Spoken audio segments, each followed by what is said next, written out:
E senhoras e senhores, urgentemente e em segredo, um submarino americano afundou um navio russo. Na sua opinião, submarinos americanos afundam navios russos com frequência? Bem, a resposta é não, não muito. E por que a Rússia permanece calada, calada como um peixe, como se tivesse a boca cheia de tequila com pimenta? Bem, vamos entender afinal o que aconteceu. No mar Mediterrâneo, à noite, o navio de carga russo Ursamer está navegando entre a Espanha e a Argélia, escoltado por 2 navios militares russos. Oficialmente, está transportando guindastes e contêineres vazios de São Petersburgo para Vladivostok. Que tédio! Vladivostok. Uma viagem monótona, rotina, né?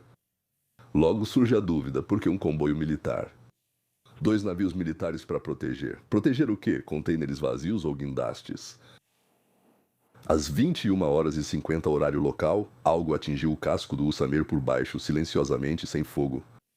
Apenas um buraco. Descobriu-se que tinha 50 por 50 centímetros. O navio começou a afundar lentamente pela popa. E já depois de alguns minutos, aviões americanos aparecem nessa área completamente por acaso, de repente, do nada. É como se estivessem escondidos nos arbustos, conveniente demais. Como eles sabiam sobre o acidente fortuito? Ou eles sabiam o que e quando deveria acontecer? Coincidência? Existe outra palavra para isso. Hoje vamos contar para vocês algo sobre o qual as grandes mídias mundiais prefeririam ficar em silêncio. Bem, por mais uns 10 anos, o que aconteceu no mar Mediterrâneo sob o manto da noite. E o principal, por que os americanos tornaram essa história pública justamente agora. Na véspera, Trump encontra Xi Jinping. E o que Trump talvez proponha ao líder chinês. Para entender o que aconteceu no mar Mediterrâneo, é preciso voltar no tempo. Outubro de 2024, Kim Jong-un enviou para a Rússia, pelo menos 10.000 soldados norte-coreanos, pessoas vivas, para lutar por interesses totalmente alheios, em solo totalmente alheio. Na história moderna, acho que isso nunca aconteceu, né? Nunca aconteceu de uma potência nuclear enviar sua infantaria para morrer por outra potência nuclear. Em troca de quê? É justamente com essa pergunta que tudo meio que começa. Foi exatamente isso, esse em troca de quê, que os serviços de inteligência ocidentais estavam procurando. E a resposta acabou sendo pior do que eles esperavam. A Rússia pagava a Coreia do Norte com tecnologias nucleares, especificamente. Com cascos de reatores dos modelos VM4SG. Isso provavelmente não vai te dizer nada, mas esses são os reatores que estão instalados nos submarinos russos da classe Delta IV. Sim, aqueles mesmos que carregam mísseis balísticos com ogivas nucleares. 2 desses reatores estavam no porão deste próprio Ursa Major, disfarçados no manifesto do navio como escotilhas para quebra-gelo, Kula. Escotilhas para quebra-gelo porque a Crimeia, Kula, Choninyu, Krim, Chaninu, submarinos. Isso não é uma questão de prestígio. Aqui também há prestígio. Um submarino nuclear é uma arma do chamado segundo ataque. O submarino pode ficar meses submerso, despercebido em qualquer ponto do Oceano Pacífico. Se os Estados Unidos ou a Coreia do Sul atacarem Pyongyang e, digamos, destruírem todas as armas nucleares em terra, o submarino nuclear com mísseis nucleares ainda assim fará um ataque de retaliação contra Tóquio, contra Seul, contra Los Angeles. Isso transforma a Coreia do Norte de um estado perigoso em um estado que não pode ser parado com um único golpe. É por isso que 2 blocos de metal no porão de um cargueiro comum eram algumas das cargas mais perigosas da história moderna da humanidade. E é isso que mais me interessa. Como a inteligência americana soube não apenas o que estava sendo transportado, isso, afinal de contas, pode ser explicado por agentes infiltrados. Como eles descobriram quando o navio partiria, por qual rota ele seguiria e em que ponto?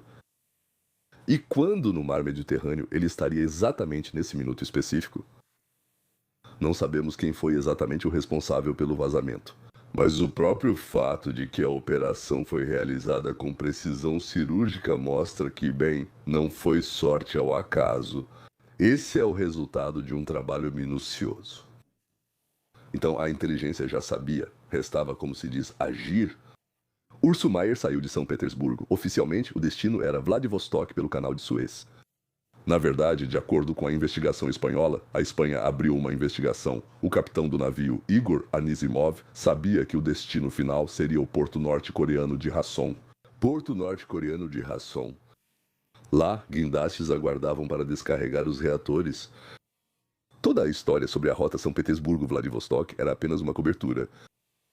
No dia 22 de dezembro, o navio estava em águas internacionais entre a Espanha e a Argélia. Os dados do satélite registram a velocidade. Ela cai drasticamente para um nó e depois explode.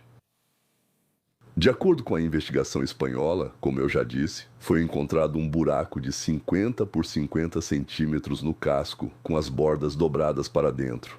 Bem, isso é um sinal característico de um impacto externo. Sim, bateram de fora para dentro. A versão da investigação é que foi um torpedo supercavitante do tipo Barracuda. Um tipo especial de arma. O torpedo cria ao seu redor uma bolha de ar que reduz drasticamente a resistência da água e se move a uma velocidade várias vezes maior do que a dos torpedos convencionais. Quase sem ruído, ou seja, praticamente imperceptível. Um detalhe importante, ao que tudo indica, o objetivo não era explodir o navio, mas sim abrir um buraco para que ele afundasse lentamente. Para que fosse possível evacuar a tripulação e para que tudo parecesse um acidente e não um ataque militar. Dos, se não me engano, 16 membros da tripulação, 2 desapareceram, 14 foram salvos e 2 desapareceram sem deixar vestígios, não sabemos, por assim dizer, o que aconteceu. O navio de guerra russo Ivan Ivangen, que estava escoltando, ou seja, um dos 2 Urso Meir, se comportou de forma muito agressiva, tentou afastar definitivamente os socorristas espanhóis que vieram salvar os caras, os marinheiros deles, russos e tudo mais, né? Genin e Games Genia exigiram, ou seja, eles exigiam o respeito à zona de exclusão de 2 milhas ao redor do navio deles. O quadro, bem, é bastante claro. A equipe não era composta por pessoas que estavam salvando os marinheiros, mas sim por pessoas que estavam salvando informações sobre a carga. Enquanto o navio afundava, houve 4 explosões submarinas adicionais. A investigação espanhola acredita que foi a Rússia que tentou destruir o que estava no fundo para que, bem, ninguém pudesse recuperá-lo depois. Se você está interessado em uma análise geopolítica de verdade, sem propaganda, com fatos, inscreva-se no canal e ative o sininho. Nós publicamos, bem, algumas vezes por semana, com certeza eu tento publicar diariamente. Agora, a pergunta é, afinal, quem realmente possui esse tipo de arma? Porque isso não é simplesmente, digamos assim, uma torpedozinha qualquer. Com torpedos supercavitantes como o Baragan, apenas poucos países possuem: Estados Unidos, Rússia, Irã, Reino Unido e, se não me engano, mais alguns aliados da OTAN. A Rússia, claro, não conta porque é o próprio navio dela. O Irã, bem, não tem nem motivação, nem capacidade de operar no mar Mediterrâneo com tanta precisão. Então, o círculo fica tão restrito que você pode, como dizem, delimitá-lo em 5 segundos. Mas o principal nem é o tipo de arma, né? O principal é o conjunto de fatores. Conhecimento da rota, conhecimento da carga, conhecimento do horário, presença de uma embarcação adequada, submarino ou navio de superfície no ponto certo, no momento certo, e o aparecimento imediato de aviões americanos sobre a área logo após o incidente. Os farejadores nucleares americanos, assim chamados, bem, aviões para detecção de materiais radioativos, sobrevoaram depois o local do naufrágio do navio 2 vezes durante o ano seguinte. A soma desses fatores não é coincidência. Isso, senhores, é uma operação, sim. E aqui está o que é especialmente interessante. A operação foi realizada nas últimas semanas da presidência de Biden. Naquele tempo, a Casa Branca evitava confrontar Moscou diretamente. Isso significa que a decisão foi tomada bem no mais alto escalão do comando militar. Isso provavelmente foi mantido em segredo absoluto, talvez até dos próprios políticos deles.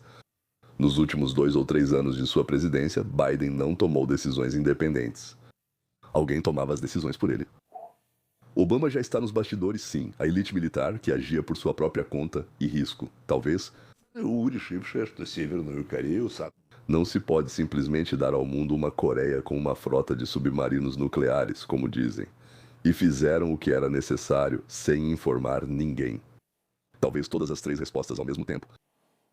A história ficou em silêncio por 1 ano e meio até ontem. Mas, por algum motivo, veio à tona justamente agora.